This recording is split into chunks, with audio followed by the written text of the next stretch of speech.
Hello and welcome to another edition of HS Game Time Live. I'm Kyle Glazer alongside Eric Paul Johnson with your Potpourri playoff preview, the rest of our divisions. We had a couple of divisions lose all their inland teams last week, Central Division, East Valley Division.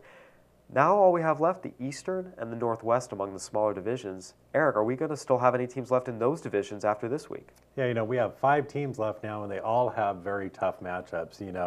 You look right now, Vista del Lago having to play La Quinta. That's top seed of La Quinta. But La Quinta had a little bit of a scare last week against Apple Valley. So if Vista del Lago's Terrell Lee can kind of get things going, we might be able to see a potential, upset on that end.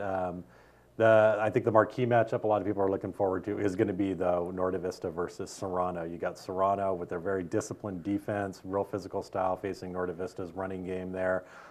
It might be tough to go up to Serrano and beat them, but I am going to pick Norte Vista to win. I think Andrew Martinez is fully healthy again, giving them that double threat with Freddie Holly. And Devonair Crenshaw and Chris Kilgore can add more running options for Norte Vista, so I think they'll be able to pull this one out. It's interesting. Serrano in Snowline Stadium in the playoffs, they're just so tough. I think Norte Vista can win this game. There's no question they looked really good last week. I think they've fully bounced back from that Los Sierra loss. It's just, Serrano once again, they're always tough. This is the same Serrano team that whooped Norco, and played very tough with Oak Hills. And you got to remember, Oak Hills nearly had Crespi and beat everyone else. I think Oak Hills, this is the best they've ever been. I think Serrano just, has a more impressive resume in terms of who they beat, plus the fact they're home. And Snowline's so tough to play, and it's going to be cold. The crowd's going to be in it. Norte Vista can win this game, but I do think at the end of this week, the Eastern Division will be sans any inland area teams. Yeah, I do believe, Norte Vista does have that chance. I think these two teams played 4 years ago in the semifinals, and it was a high-scoring game. Norte Vista was neck and neck and kind of let it get away in the fourth quarter. So both teams are going to be familiar. Not much has changed in those 4 years. Norte Vista still runs the ball. Serrano does what it does. So I don't think you're going to see any of the coaches try to pull out any surprises. They're going to do what they do and put their best against each other, and we'll see what happens there. Down the East Valley Division, tough matchups all the way around. Arrowhead Christians facing the number 1 seed. Linfield Christians facing the number 2 seed. Big Bear has a long road trip all the way up to Templeton. None of the inland area teams are really favored going into this week. Do you think any of them can pull off the upset?